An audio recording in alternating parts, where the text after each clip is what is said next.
Hello, fight fans. This is Coach Nathan of NS Champ 7 Part Boxing Series at nschamp7.com. Back at you again with an analysis of Saturday night's main event matchup between undefeated YouTube star Jake the Problem Child Paul, who is now 6-0 with 4 knockouts, as he faced off against and beat Anderson, who used to be the Spider Silva, who is now 3-2. Now, this is going to be a keep it real with you commentary, folks, and I will tell you the good, the bad, and the ugly. So here goes. Anderson Silva was 1 win, 7 losses, and 1 no contest in his last fights in the UFC. Now, that's dating back to 2013. And his only credible win in a boxing ring was against Julio Cesar Chavez Jr., which everybody in the boxing community knows this guy is notorious for not training for his fights. He was knocked out 4 times, Silva, twice by head trauma, twice by chokes, which cuts off oxygen to the brain, but not quite as bad as a concussion, which can cause brain bruise or can cause a brain bleed, but you still are being separated from your senses. Now, I've been there on both accounts of that, folks. I've had 7 years of judo experience.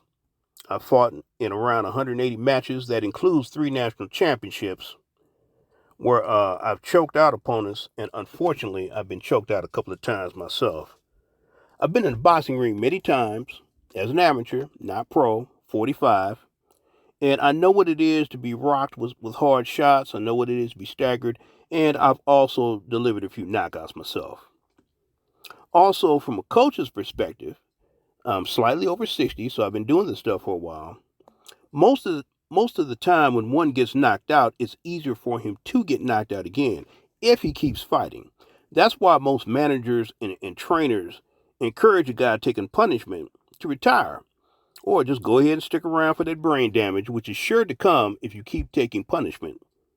Or for longevity, you better be slick and learn some defense, aka Floyd Money Mayweather, or Bernard the Executioner Hopkins, who didn't really get hit a lot until toward the end of his career. And I believe he boxed it was about 51. Other than that, combat sports is a young man's thing.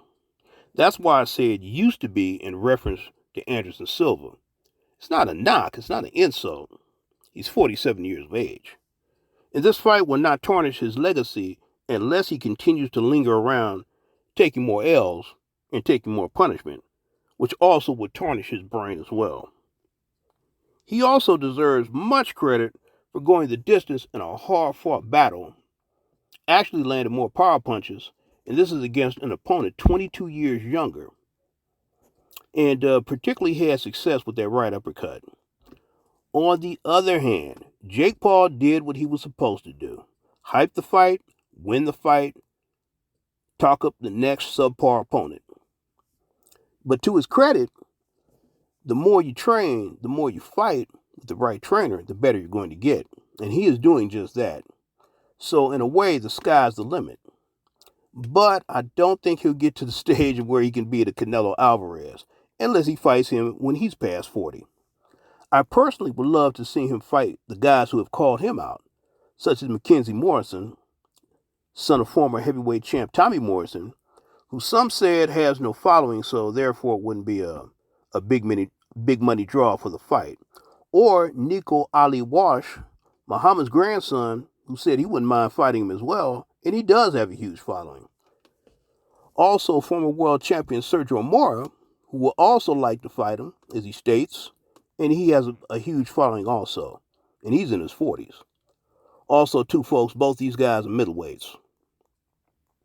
Or it would be nice to see him fight anybody in the top 10, even the bottom half of the top 10 of his rightful weight class, which is cruiserweight. But looks like more MMA guys past their prime if he gets his way. Guys like Nick Diaz, or Conor McGregor.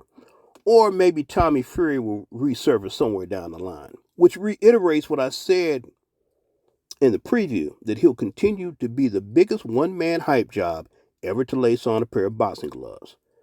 Outside the ring, however, he appears genuine and standing up for the rights of MMA fighters and wanting to form a commission to do so, and the positive promotion of women's boxing.